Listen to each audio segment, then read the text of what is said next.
morning. Can't see you, but I presume you're out there. So, and those that I can see that are here gathered, great to see all of you here today. I'm never sure when I've done a lot of visitation preaching and vacancy preaching and all that sort of thing. And so I'm never sure if anybody's going to show up the second Sunday I'm preaching. So I try to make sure that I've got the congregation, so I try to bring my family along. So today I've got my oldest daughter, Rebecca, and her husband Mark, and Jared, and Jackie, and Seth. And so, you know, at least we got one pew full. And I'm glad to see the rest of you showed up as well. That's really a relief. Okay, clearly, for those who weren't here last week, I'm not Pastor Pat. He's at the Synod Convention in Milwaukee this week, and they've had some challenges this week as well. And Kristen is in the hospital still, I believe, and St. Pete, something like that. Okay.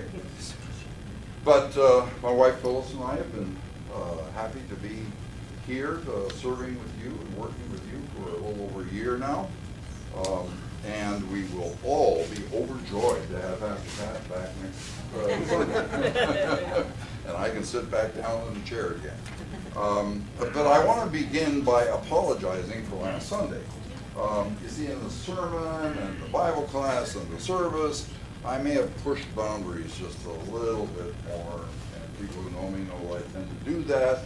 I may have pushed them just a little more energetically than I should have, so I want to apologize for that. So to make it up for it, I'm going to treat a lighter topic today. Some of you are already chuckling, okay. Because I want to consider, if you looked at the title for today, it's dealing with God's most troubling promise. Okay. Maybe we're just going to take up again where we were last Sunday. And, so maybe my apology isn't so sincere after all. But there are several increasingly difficult steps that we take in our developing relationship with God. We're called on to believe in Him. And most of the time I can handle that one. But we're also called to have faith in Him. Most of the time I can handle that one too. I mean, after all, God's done so much for us. Sending His Son, dying on the cross for us, coming back to life again, giving us all of that. To have faith in Him is, you know, I can handle that one too. But then He calls on us to trust in Him besides.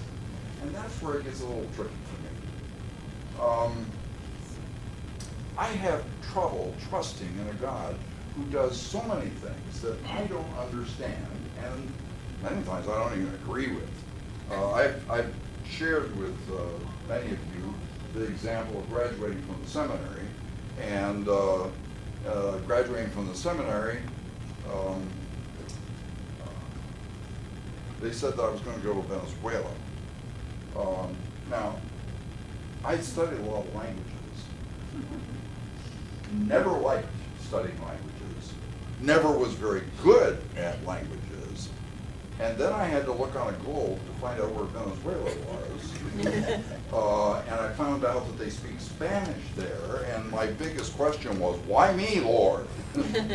Okay, well, so we got through that. We spent about 20 years there, got reasonably competent in the language, and kind of learned about South Americans and Hispanic culture and all that sort of thing. So I figured I had this figured out, come back, and you know, what's my next step? I figured the next 20, 30 years I'm working with Hispanics, so I kind of got the training for it, and God sends me to work with Vietnamese and Koreans. God doesn't have a clue. And then, of course, He sends me to work with Cambodians and Chinese and Ethiopians, and by the time we got done, we had worked with more than 20 languages and worship services in those languages. And all from languages I don't understand, parts of the globe that I can't even find on the globe, much less know anything about them. And at that point, I really decided that God didn't have a clue. And it took me a few years to realize that God is still God and I'm still his idiot child. But I admit I still have a problem at times trusting God. But last Sunday and this Sunday, our text in Romans takes us even a step further. And it commands us not only to trust God, but to love God and our neighbor. And it's an action verb, as we talked about last week. It's not just a warm, fuzzy feeling. It's something to actually do. And that will be our challenge today as we take up God's most troubling promise to us. But we have the assurance that as we do so, that God is with us. So turn to those near you and let them know too, God be with you. God be with you. May the grace, mercy, peace, love, and joy of our Lord and Savior Jesus Christ be and abide with us now and always. And you may be seated. Have you ever noticed that life is full of challenges? Have you noticed that sooner or later all of us are going to have some pretty steep mountains to climb? I heard about a woman named Jill whose car was unreliable, and she called on her friend John quite frequently for a ride every time her car broke down. One day John got yet another one of those calls from her. What happened this time, he asked. My brakes went out, Jill said. Can you come get me? Where are you, John asked. Well, I'm in the drugstore, Jill responded. And where's the car? John asked. Jill replied, it's in here with me. And that's life, we say. Sometimes you're the bug and sometimes you're the windshield. But life is one series of challenges after another. Some of those challenges are kind of routine, everyday headaches. And they're irritations. The car breaks down. You're late for work. The heavens unleash rain on your daughter's wedding. You have lunch with someone that you really, really want to impress. And afterward, you discover that the whole time you were talking with them, you had a piece of spinach. Entrenched one of your front teeth. These kinds of events drive you crazy, but they're just passing flights of misfortune. However, some other challenges are nothing short of heart-wrenching tragedies. The death of a loved one, an ominous diagnosis in the doctor's office, the loss of a job, or the breakup of a family.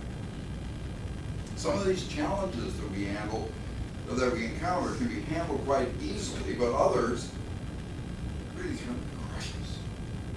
And then we come to this verse in Romans chapter 8, verse 28, and we know that in all things, God works for the good of those who love him, who've been called according to his purpose.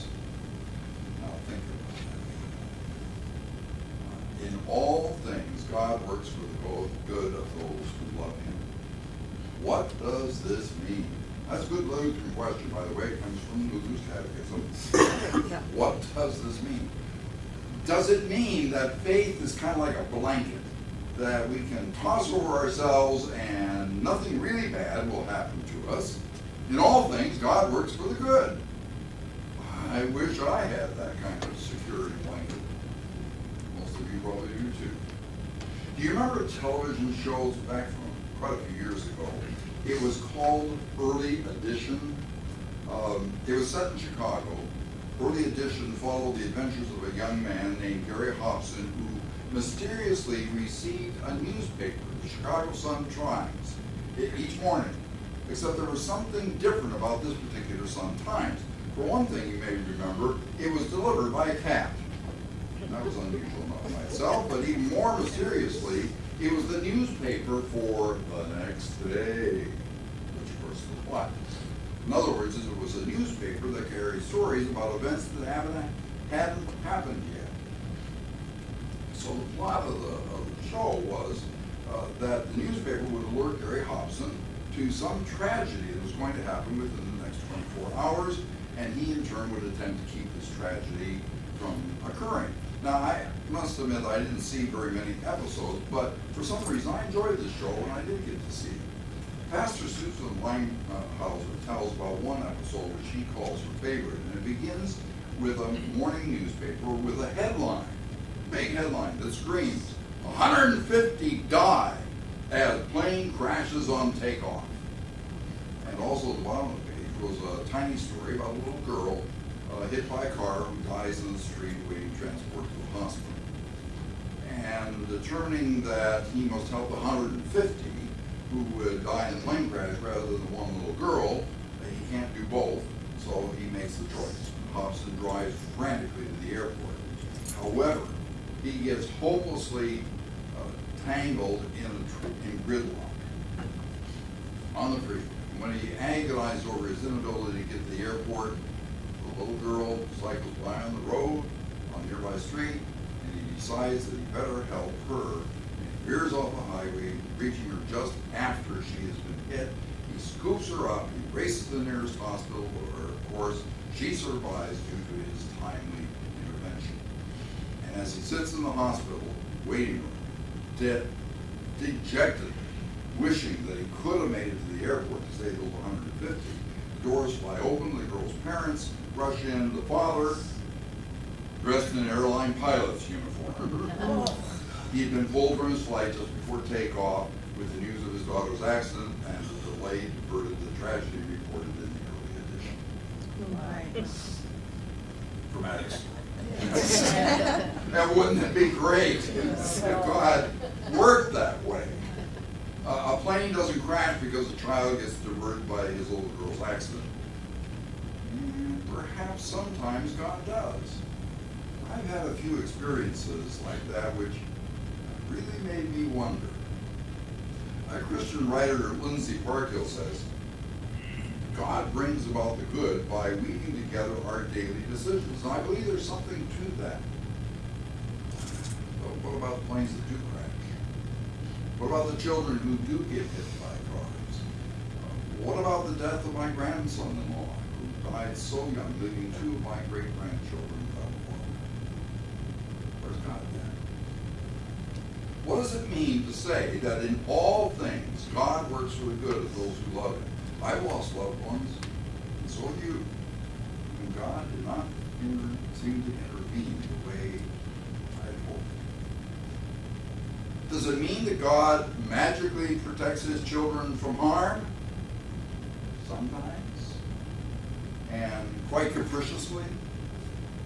You and I know from experience that's not true. Some of the best people in the world have tragic things happen to them. Does it mean then that God perhaps sends challenges to us in order to test us and to make us stronger? And it's true that in all things God is working for our best, to our best good. But does that mean that God sometimes sends difficult circumstances for our best good?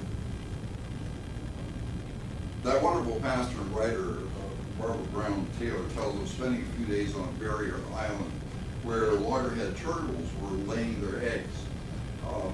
And one night when the tide was out, he watched a huge female turtle heave herself up on the beach to dig her hole, or nest, and empty her eggs into the sand. And the next day, Taylor returned to try and find the spot where the eggs were hidden. Not probably the best idea, but she did. She was unsuccessful, but she did find tracks that the female turtle had made in the sand. Unfortunately, the tracks were leading in the wrong direction. Instead of heading back out to sea, the turtle had wandered into the dunes, which were already blistering hot in the morning sun. And a little ways inland, Taylor found the turtle exhausted and all but baked. After pouring water on her, covering her with sea oats, Taylor fetched the park ranger. The ranger drove to the spot in his Jeep. He flipped the turtle over on her back. He wrapped tire chains around her front legs. He hooked the chains to his trailer hitch, and then he took off, yanking the turtle's body forward so fast that her open mouth filled with sand.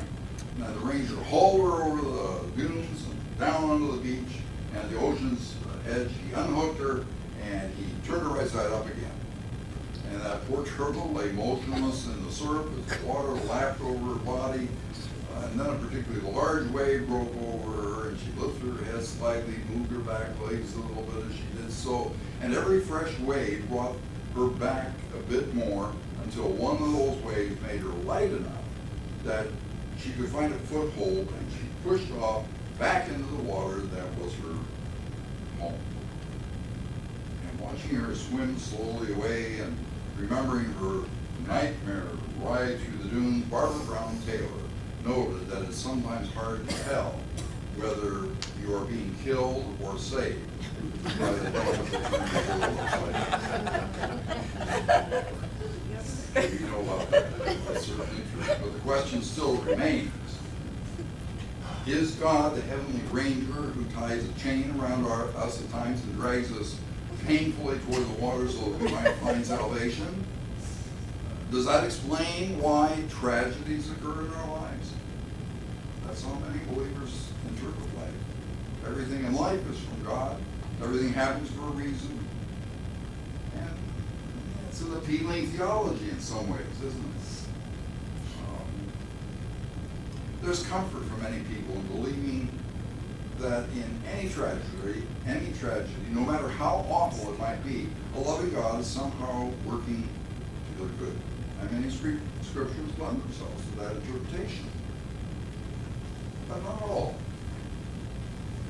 And it would be very difficult to believe that God would cause something like the tragic death of an innocent child in order to somehow teach us a lesson. What kind of God would do that? So, do we ditch these words altogether?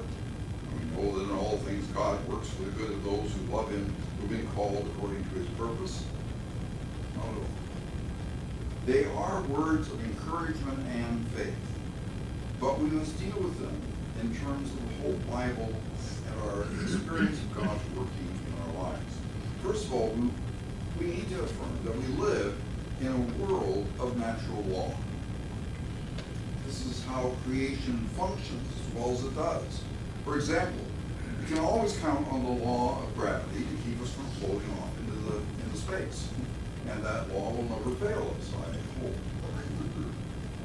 At the same time, we can also count on the law of gravity to kick in when we step off the edge of the roof of a very high building.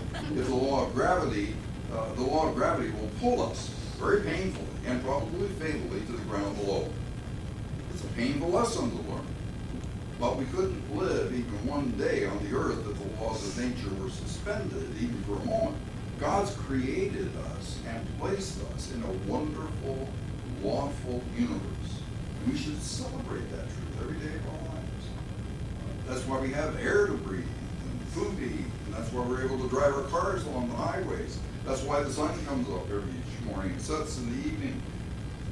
Many of the tragedies that occur in life are a simple consequence of the natural order. Someone's driving too fast in a car, and they try to negotiate a curve, and there's a tree, and the law of nature says that there's going to be a crash. God didn't cause that. Sometimes tragedies occur because people do dumb things, like driving a car too fast. Sometimes bad things happen because the laws of nature are somehow broken in ways we don't understand and cannot control. How many deaths occur each year because of defective genes in the human body for which there is no accounting? My wife Phyllis and I watched her father and her brother gradually get further and further away from us due to Alzheimer's. So we had the genetic testing done, and she does have the gene for Alzheimer's. And subsequent brain exams have shown that she has the amyloid deposits and beta tau tangles in her brain indicating the effects of Alzheimer's. But this does not mean that God of the universe picked us out specifically to be punished in some way. Jesus affirmed this principle in Luke 13. Listen to these words. Now there were some present at that time who told Jesus about the Galileans whose blood Pilate had mixed with their sacrifices. Jesus answered, "Do you think that these Galileans were worse sinners than all the other Galileans because they suffered this way? I tell you, no. Or those 18 who died when the tower in Siloam fell on them, do you think they were more guilty than all the others living in Jerusalem? And I tell you, no. We live in a wonderful world, a beautiful, abundant world, but sometimes things happen. Sometimes we can figure out why they happen, and sometimes we can't. They just happen. And here's the second thing we need to see. Our perspective on these events will determine how successful we are in handling them. In other words, our faith will determine how well we deal with the sometimes tragic events that occur in everyone's life. Notice that St. Paul says, and we know that in all things God works for the good of those who love Him. Theologian R.C. Sproul notes that it doesn't say for those who believe in Him. It says those who love Him. When you love God, you look at life differently than those who only believe in Him. Pastor Richard Settler tells of a 9-year-old boy named Billy in his congregation who died of leukemia a few years back. As Pastor Settler was approaching the boy's house to comfort Billy's parents, he wasn't sure that he would be able to answer all the questions those parents would undoubtedly have. These pastors don't have all the answers. Trust us. Trust me. Questions like, if God is a God of love, why this? Why didn't God answer our prayers? What more could we have done? Why would God give us such a beautiful son and either allow him to die or to take him away from us? What Pastor Stetler didn't know was that he was going to receive a lesson in mature Christian faith from these grieving parents. As he approached the front door, Stetler was greeted by Billy's dad, and all he could think of to say was, "I'm terribly sorry." And the father said, "Thank you, Dick, but don't be sad. Don't be sorry. We are sad, of course, but Jean and I are so profoundly grateful that we had Billy for the 9 years that we did." There were no questions. Stetler continues. There was no anger. Stetler explains it this way. Both of them were standing in another place. You see, they knew God. They knew they could trust Him. They loved Him. These parents were standing in a different place. They knew God. Loved God, and that made all the difference in the world. They didn't believe that God had cruelly given their son leukemia in order to somehow punish them or to test them. They didn't have a God like that. Instead, they gave God thanks for allowing them to have their son as long as they did. And friends, that's faith. The secret to a successful life is to love God. Many people believe in God. Few people love God. When you move from believing in God to loving God, you discover that life works. And that happens because God first loved us. He loved us so much that He died on the cross and came back to life just so that He could tell us that He loves us with an unqualified love. It's not because of all the good things we have done, the obedience we have shown, or even our great faith. In spite of all that we have thought, said, and done, and not thought, said, and done that we should have said, and thought, and done. He loves us. That's it. He loves us. That's enough. There's a peace, a joy that undergirds all of life. And it doesn't mean you have all the answers, but you learn to trust in a loving God who will help you withstand the most severe storm and will place your feet on solid ground once again. In Decision magazine a number of years ago, there was a story of a young couple who were quite successful. They had 3 children, private schools, mansion, 2 luxury cars, a vacation house on the lake, all the things that you can imagine. Life was sweet, money made their world go around, and then one day the bottom dropped out of the couple's life. A partner in their business embezzled nearly $500,000. Their business collapsed. In the midst of this, their oldest son was killed in a car accident. At that point, their relationship with each other and with life itself could have taken a very bad turn. And that has happened to many other couples in similar circumstances. But something positive happened at this juncture in their lives. A neighbor invited them to church. And thinking that they had nothing to lose by going, the couple started attending church, and eventually they became regular members. Each of their mates, when they found that they enjoyed Bible study. They enjoyed making lots of genuine friends and feeling accepted for who they were and not for what they had in the way of material possessions, or even what good people they were. Their children also found a place to belong, where they weren't judged by the clothes they wore, or what kind of car their parents drove, or any other blocks that people try to put them in. Wow. Wouldn't you like to have this kind of impact on someone's life? Just by inviting them to church? Well, actually, most of you have had that kind of impact on someone's life. I've heard the stories already. This couple's relationship with God grew. They went beyond believing in God to love God, and they discovered a richness in life that they had never known before. And that can happen to us as well. We need not wait until a tragedy strikes. In all things, God works to the good for those who love Him. And that doesn't mean God causes all things. We live in a lawful universe. That's the way He set it up. Most of the time, those laws work to our benefit, but every once in a while, those laws can be quite cruel. One thing they cannot do, however,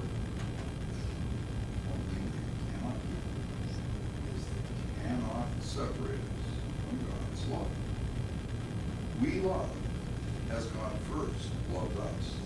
God has promised us that in the long run, together, we can handle our lives in such a way that we will be able to praise God for His goodness and give thanks for His many blessings, even as we close our eyes in death, commended to His always loving arms. And may that give us a peace which passes all of our human understanding, but keeps us with Christ Jesus until life